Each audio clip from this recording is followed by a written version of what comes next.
Hi guys, here we are again with another, I like to think of them as kind of biology workouts, okay? It's less about the content and more about giving you an idea about how you are going to do this yourself, okay? So essentially I'm showing you how to do an exercise and then you are going to try and repeat it for yourself, and every day you're just going to keep it short and sweet, focus on the essential things that you need to know, and then hopefully you build up momentum, learning it yourself, understanding it better, remembering it more effectively, and ultimately being able to use it more effectively. Okay, let's get into it. We're going to move on now. We've done cell structure, okay, and we're moving on to biological molecules now. We're following OCRA, but the topics are so small that some of them might be useful to you even if you're not following OCR. We're moving on to biological molecules. Before we go straight into water, I thought we'll have a quick overview, and because I think a lot of questions about biological molecules are not the detail, they're the overall understanding, and I think it's important to be able to answer some questions at a high level, i.e. a summary level, as well as a detail level. Okay, so as per usual, we've got our 3 questions, and we are going to spend some time being able to answer these 3 questions. Then afterwards, maybe next week, maybe a month from now, these 3 questions you should be able to answer, and because you've kept practicing it. Okay, so what are our 3 questions for today? What are the biological molecules that you need to know about? 2, what are the most important things about their structure? Okay, and we're not getting too much into the detail here, just the overall bits. And 3, what are the functions of each biological molecule? Okay, so very overview, right? Very much an overview. Let's get into it straight away. What are the biological molecules? So first, we have water, okay? These are the kind of main sections of the specification in many ways. All right, and then we have the carbohydrates.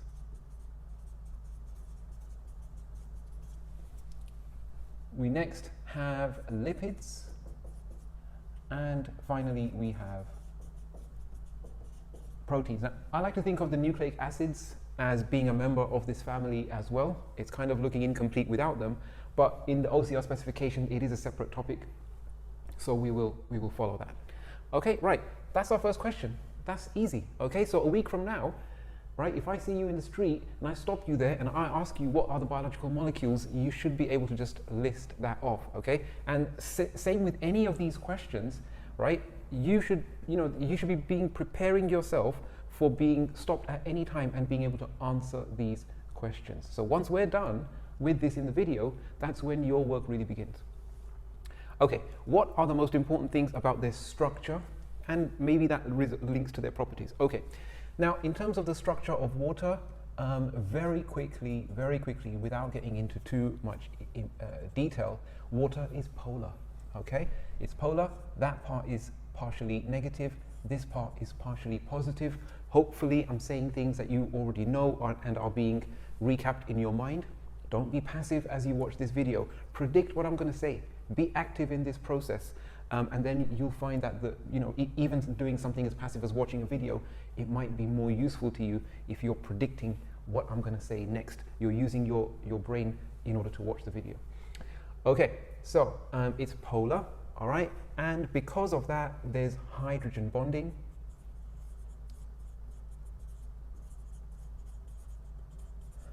And really, that's it. So because of its structure, like so, its shape, its covalent bonding, and the nature of oxygen and hydrogen, it's polar, and that polarity results in hydrogen bonding, and that really connects to all of water's properties. Okay, so what are the functions of each type of biological molecule? So what's the functions of water? Well, now we're connecting it to how it's useful for organisms, right? So in many, the most important things are that it is I don't know why I'm writing in capitals. It's a transport medium, okay? So blood, the fluid in xylem and in phloem, okay? Cytoplasm, it's a cytoplasm, not a transport medium, but you get what I mean. Because of water's cohesive properties, it kind of sticks together, these water molecules, and they move around, and whatever's dissolved in them gets moved around as well, okay? It's a solvent. So it can dissolve things like carbon dioxide, oxygen, glucose, amino acids. can dissolve those things. Transport medium, solvent. What else? In terms of water, it's got some interesting thermal properties, which helps in organisms being able to live in an aquatic environment with relatively stable temperatures. The fact that there's a lot of water in a body, in a cell, in tissues, aids or makes the process of homeostasis easier. Yeah, so things like that. Habitat. Okay, so there's a lot of stuff we're not really talking about here, but I want, in this summary, we want to look at the most important things, and then when we go into the detail, then we can look a bit into all this stuff a bit more in depth. Okay, so transport medium, solvent, thermal, habitat. What else? I think that's it, right? Well, there might be other things, but yeah, you get what I mean here. All right, carbohydrates then. What are the most important things about their structure? So carbohydrates are made of carbon, hydrogen, and oxygen, and they have this ratio of carbon. For every one carbon, you have 2 hydrogens and an oxygen. Okay, and really, we need to be aware of carbohydrates. The most simple type of carbohydrates are the monosaccharides, and the monosaccharides can be joined together by glycosidic bonds. And the glycosidic bond formation results in disaccharides, and the disaccharides eventually result in polysaccharides. And the polysaccharides that we really need to be aware of are starch, glycogen, and cellulose.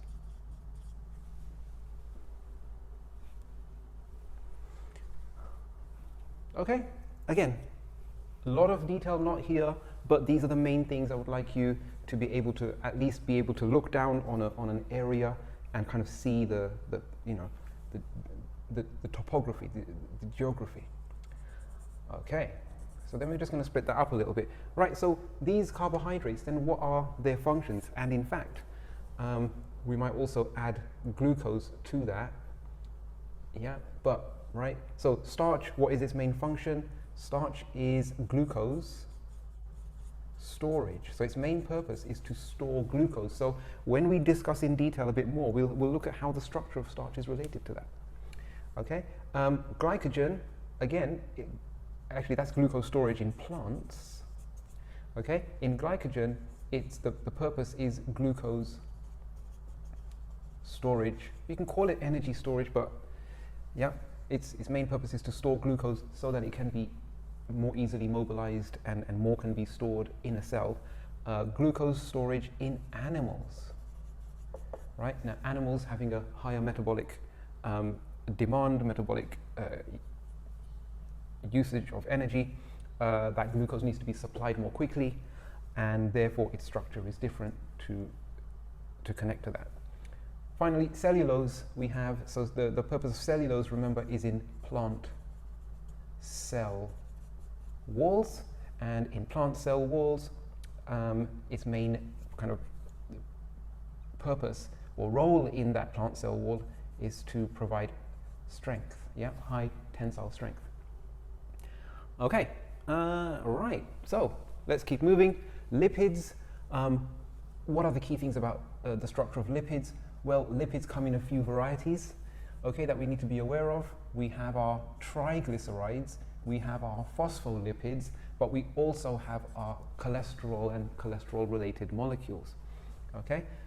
In terms of triglycerides and phospholipids, they have a similar kind of structure. We have a glycerol molecule connected by ester bonds to fatty acids, okay?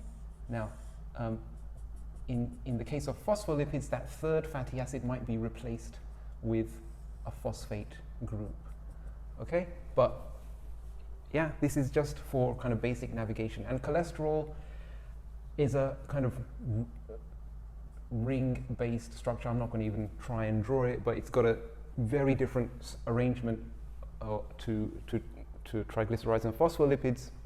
okay, and slightly different properties as well. Yeah, with an OH. Okay, right, and then, well, what are their purposes? Well, in terms of the triglycerides, it is energy, or yeah, it's energy storage. So it's more storage. It's a storage molecule. It's used for respiration, yeah, as an alternative energy source. But it's got other functions as well, right? So fat storage helps in protection, in terms of heat insulation as well. Okay, so storage, protection, insulation. Phospholipids, basically that's going to be membranes, okay?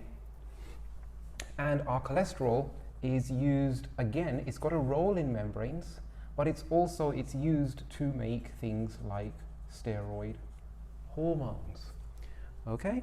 It's looking messy, but anyway, yeah, I hope it's this messy when you guys are doing it. It's not supposed to be neat. You do it, scrunch it up, throw it in the bin, you start again. That's the whole point. Right, what are the biological molecules? We go to the last one now. We go to proteins, and proteins are made, actually we forgot to list the elements here. So again, here we have carbon, hydrogen and oxygen only. Maybe with the phospholipids we're going to have a phosphorus in there as well. Okay, but in terms of proteins, we've got quite a lot more now. So we've got the carbon, we've got hydrogen, we've got oxygen, but we also have now nitrogen in that amino group. And then some of the R groups of the amino acids, they might contain other things such as sulfur. Okay, these elements come together to make the amino acid. Okay, the amino acid, I'm not going to go into its structure right now, we'll get back to that when we do proteins properly. The amino acids are joined in condensation reactions to make peptide bonds, okay, and those peptide bonds, they join the amino acids up to make their primary structure to make a polypeptide. Okay, now remember, the polypeptide is not the same as a primary structure, but the order in which those amino acids get put together, that is their primary structure, and that primary structure, you know, is then allows the formation of secondary structures. Very, very importantly though, there is that tertiary structure, which is the side groups. The tertiary structure is the overall folding of the polypeptide, right? So the polypeptide is that string of amino acids, but when it folds up, it makes a tertiary structure with a very specific shape, and that shape allows the various functions of proteins. Okay, now, you know, as we can see, all these molecules, what I want you to have in your mind is all these molecules are needed to do different things. And because they're needed to do different things, they each have their reason for being and their purpose, and therefore it kind of is related to their structure. Okay, so try not to think of biological molecules as lots of stuff you need to understand and know. Try to think of it as like, why do they exist? They exist because they're needed for these things. They serve these biological roles. In order to serve these biological roles, they have these unique structures and properties. Okay, right, that takes us then to the roles of proteins. The roles of proteins are varied. Okay, at various points in the biology course, you're going to come across lots of things that proteins do. What are they? Most obviously, they are enzymes. Okay, they are enzymes. They are in the membranes, and they allow transport of things through the membranes. They are transport proteins. Right, so depending on how these polypeptides fold, it allows them to take up different shapes, and their different shapes allow these different roles, which you are aware of because they do come up at various points in biology, but it might not always be made obvious that these are proteins that are doing these things. Enzymes, transport proteins, we have things like antibodies, yeah, enzymes, transport proteins, antibodies, yeah, things like that. I know I'm missing lots of structural proteins, right? So you have proteins which form fibers, filaments, tubulin, for example, right? Collagen, Actually, tubulin is a globular protein, but you have proteins which ultimately have a structural function, right? They form filaments, and their job is to form structures that are strong. Proteins can also do that as well. Okay, so that's just a quick overview. I'm just going to step back now. That's our 3 questions answered. You need to work on this so that you can reproduce this just like I have, maybe even better than what I can do.